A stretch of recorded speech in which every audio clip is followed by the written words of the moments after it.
Today on The Young and the Restless, Nikki and Diane cross paths.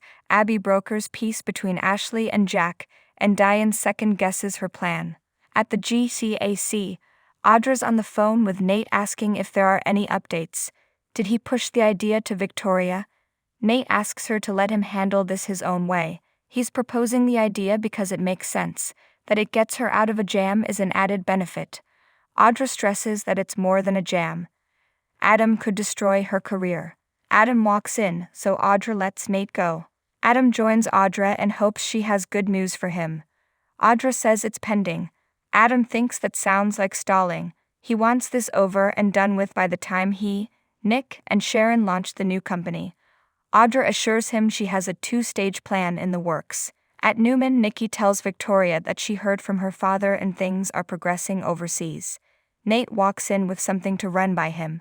He's been looking over the proposal for the Augustus Kirsten launch and did some deep dive into the numbers last night. He believes Adam is correct in thinking that Newman Media will be redundant. Nikki sniffs that Victor disagrees. Nate thinks he was just reacting to Adam suggesting it. He believes they should give this some thought. Folding the two companies together would give them an unrivaled media powerhouse. Victoria seems taken aback. Where is this coming from? Nikki asks Nate if he's seriously suggesting defying Victor. What has gotten into you? At the Abbott house, Diane and Jack welcome Abby and make chit-chat about Dom. Abby is there because she's spoken to her mom, who wants to make peace. For it to work, it has to be her, Jack, and Ashley. No one else. At Jabot, Billy tells Ashley and Tucker he's considered their offer to help push Diane to failure there. It would weaken Jabot even temporarily, and for what? So they can take over? He has one question: what's in it for me? Ashley tells Billy that simply Ashley will be a huge success, and will take over Jabot. It's the only way to save their father's company. She and Tucker will have Jabot remain its own entity under the Simply Ashley umbrella. Billy asks again, what is my payout? Ashley says he will run Jabot. He won't be in Jack's shadow anymore. She thinks John would be proud of what he's willing to do to save the company. Billy is intrigued. Ashley reveals that she has a meeting with Jack and has to go. Billy says this is about protecting their family legacy, so he's in. Ashley, thrilled, assures him he won't regret this. She and Tucker leave. Billy pulls out his phone and texts Jack that Ashley and Tucker are on their way. He warns, be prepared for anything. At the Abbott house, Jack tells Abby that Diane won't be excluded from the meeting. Any achievable peace hinges on Ashley's ability to accept Diane. Abby argues her mother's back will be up if she walks in and sees Diane. Diane agrees with Abby. She tells Jack that if he wants a truce, it's a two-way street. He'll have to accept Tucker as a part of her life. At Newman, Nate doesn't want to second-guess Victor, but feels this is a smart move. Victoria isn't sure her father would change his mind regardless of their opinions, plus, she doesn't want Adam to win. Nate suggests she not view this on a personal level. Nikki says nothing involving Adam is ever a good idea, and hopes Nick can keep him in line. She agrees with keeping the two entities separate, otherwise they're asking for trouble. She walks out and Victoria asks Nate what prompted him to look into this. Nate believes that Augustus will make Newman Media redundant. Victoria says it's still disrespecting her father's wishes, no matter how he spins it. Nate disagrees. He's not suggesting they do anything behind Victor's back. Victoria says they would have to have a strong case to even bring it to him. Nate urges Victoria to think about what such a success would mean for her. Victoria points out that such a move would dilute Audra's power. Have you lost faith in her for some reason? At the club, Audra tells Adam that Nate is working on Victoria to convince her of the wisdom of a merger.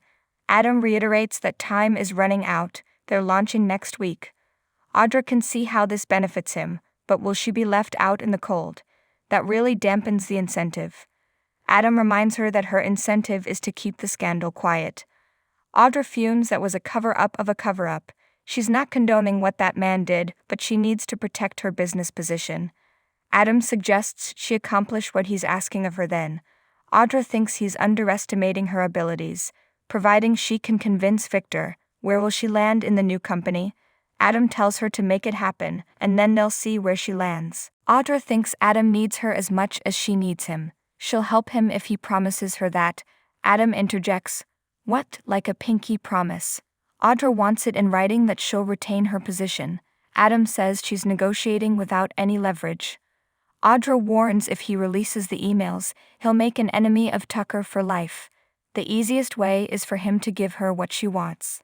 At Newman, Nate insists that Newman Media will become redundant when Augustus launches and tells Victoria, Adam wasn't wrong. Victoria sniffs that Adam has his own agenda. He wants to take Newman Media away from me, she complains.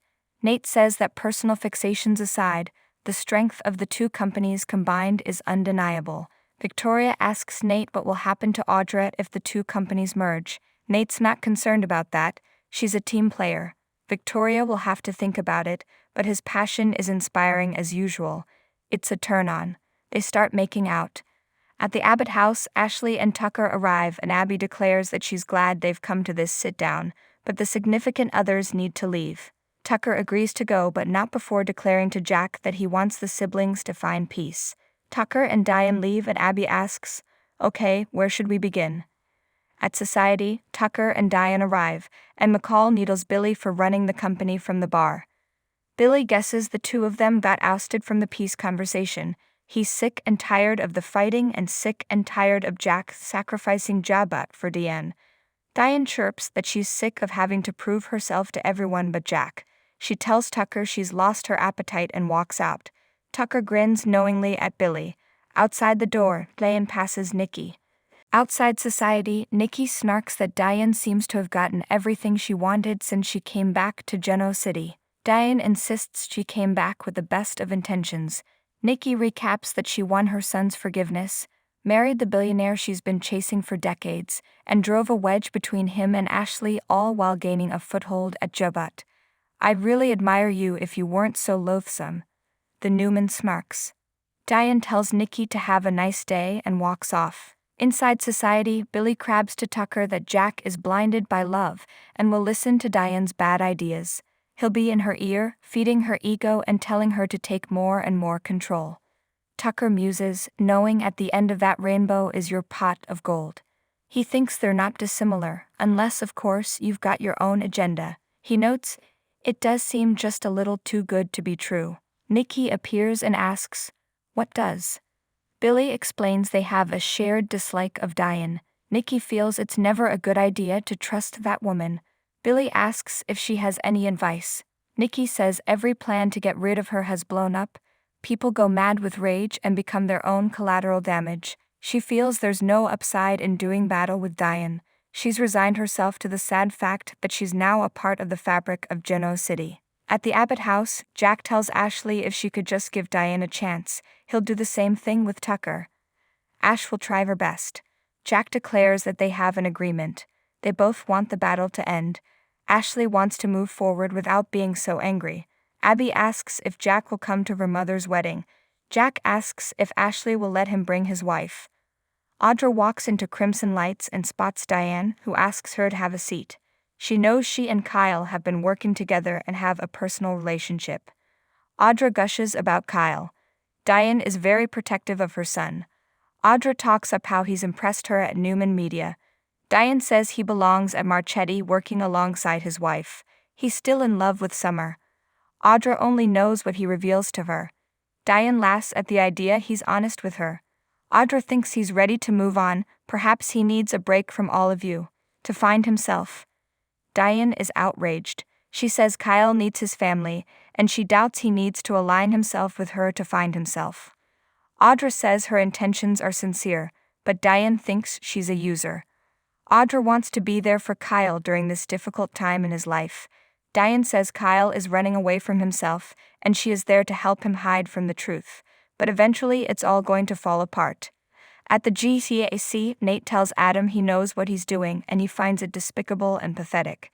Adam smirks, this coming from a guy who sold out his own family. He points out Nate went after what he wanted. Nate argues he worked hard for what he has. Adam knows who he is and he embraces it. Nate needs to learn to do the same thing. At the Abbott house, Ashley tells Jack, "You're my brother. In spite of everything, I love you. It matters to me that you're at my wedding." Jack isn't happy about her marrying Tucker, but he will always support her. Ash says if he can make that gesture, she'll make the same effort where Diane is concerned. Jack tells her they will be at her wedding. The siblings embrace. Abby beams. Well, that was easier than I expected. Ashley muses. I guess we were more in sync than we thought. Nate returns to Newman, where Victoria tells him that she's had time to think and believes his idea for a Augustus has merit, but she has one caveat. At Society, Ashley joins Tucker and Billy and reports that she and Jack are in a good place. She asks Nikki if she's coming to their wedding. Nikki isn't sure if Victor will be back by then. She still can't believe the two of them are together and guesses there will be some fireworks at the wedding. At the Abbott house, Jack doesn't think Abby seems as happy as she should be. Abby questions peace happening so quickly. Jack urges her to give her mother the benefit of the doubt. Abby hugs him and leaves as Diane comes in. Jack tells her that Ashley relented on everything and only wanted him to buy her out of Jabot. She's newly emboldened, thinking she has Billy in her back pocket. Diane relays that she ran into Tucker and Billy at Society and he was playing his part a little too well. Do you think Ashley has actually turned Billy against us?